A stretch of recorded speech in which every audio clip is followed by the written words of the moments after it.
Is it possible that you can direct words toward the heavens, that you can say in the name of Yeshua and still not be praying?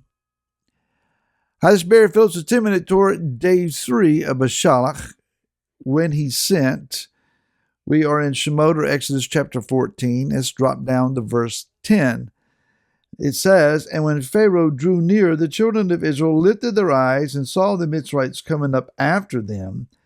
They were greatly afraid, so that the children of Israel cried out to Yahweh. And they said to Moshe, 'Did you take us away to die in the wilderness because there are no burial sites in Mitzrayim? What is this that you have done to us to bring us up out of Mitzrayim?'" Oh, these mighty people of belief and power, huh? We have to give them a little bit of a break. They haven't been free from their slavery or confines of Mitzrayim for maybe a little less than 24 hours. And they have made their way down through a very narrow chute, if you will, break between two mountains, and they have emptied out now onto a large beachfront. What is in front of them is the impassable, at this point, Reed Sea.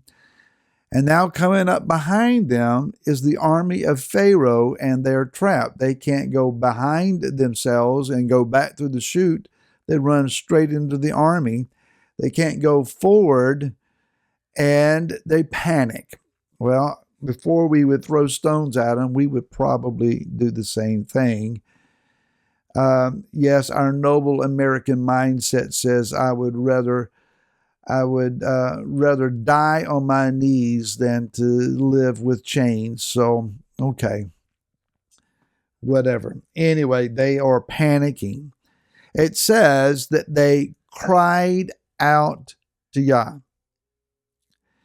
Now, the word that we see here, cry out, in Hebrew is v'yesaku. It is from sa'ak or sa'ak. Let me get that right, sa'ak. It means to cry out, to call for help, and to clamor. The first two uses of this same word are found first in the book of Genesis, Bereshit chapter 4 and verse 10.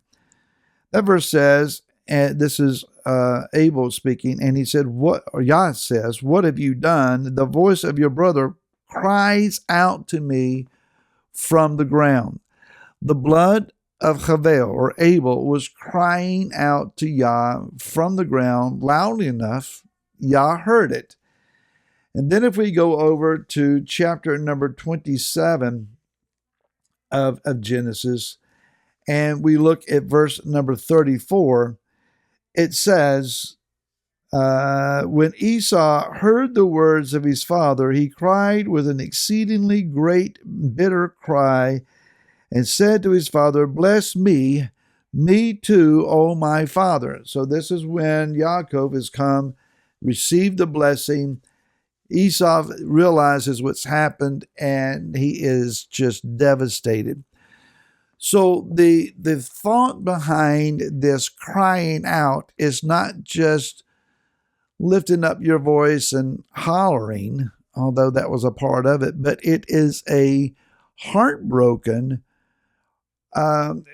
extremely anguished cry. And these people are lifting their voice and they're yelling at the heavens. You might think it may be similar to waving at a plane flying overhead, trying to get its attention, trying to be noticed, but not really saying anything in particular. Is it prayer when we don't know what we're saying? Now, I'm not talking about praying in the Spirit here. I'm talking about praying in our own language, but we're just meandering around and saying stuff. And Yeshua has taught us, don't think you're heard because of the many words that you use or the length of your prayers. Pray what you mean and mean what you pray.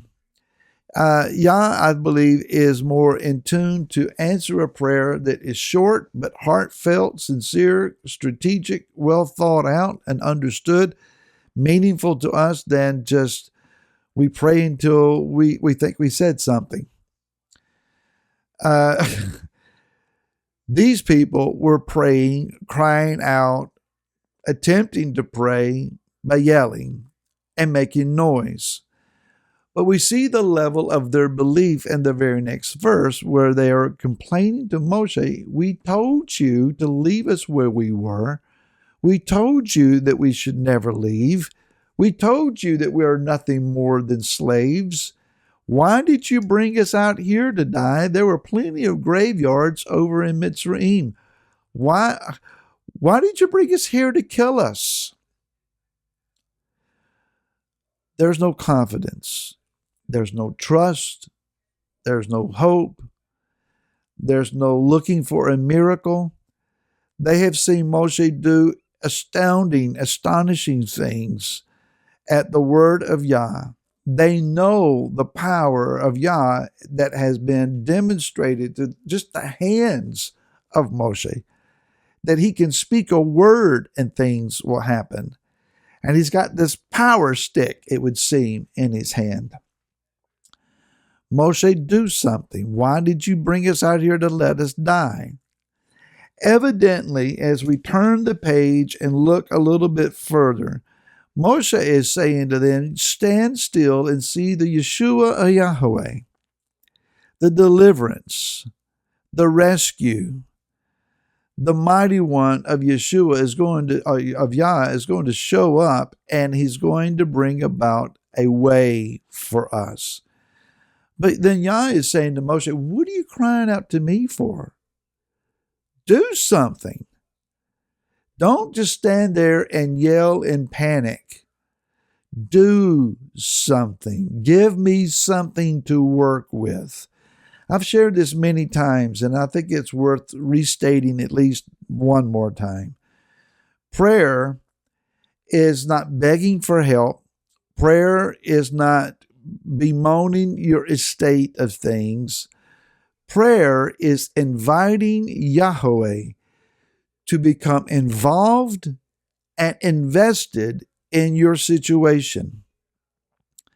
Yah waits for us to send the invitation, to open the door, to invite him to come, invest your power, reveal yourself, come do what it is you want to do. We step out of the way and let you do what you want to do. But, and stepping out of the way doesn't mean we sit down. Step out of the way, but do not sit down, because you're not finished when Yah shows up on the scene. When Yah reveals himself as an answer to your prayer, he is going to affect and animate that answer of your prayer through you. Or else he will send some mighty deliverer. You could be the deliverer, the answer to someone else's prayer. If we're sitting back with our arms folded and just waiting around to see what happens, number one, we may be missing out on the answer to our own prayer, but we also may be hindering the answer to someone else's prayer. Prayer means action. Prayer means, yes, we let Yah do what he does, and we invite him to do exactly that. But when he needs an instrument, when he needs a facilitator of his will, these hands have to be involved. This mouth has to speak. These feet have to go. Something's got to happen. And he says to Moshe, take that stick that's in your hand and hold it out over the water. Act prophetically, sir. Do something. Give me something to work with. When Moshe held out the rod of Elohim over the waters, the wind began to blow to create a dry ground path, miraculously revealing a land bridge under these waters that the people of Israel could walk across on. We don't understand how all this works.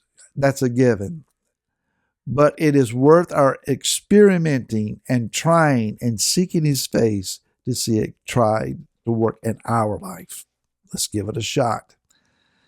Listen for his voice and obey him, and we'll see you again tomorrow. Till then, shalom.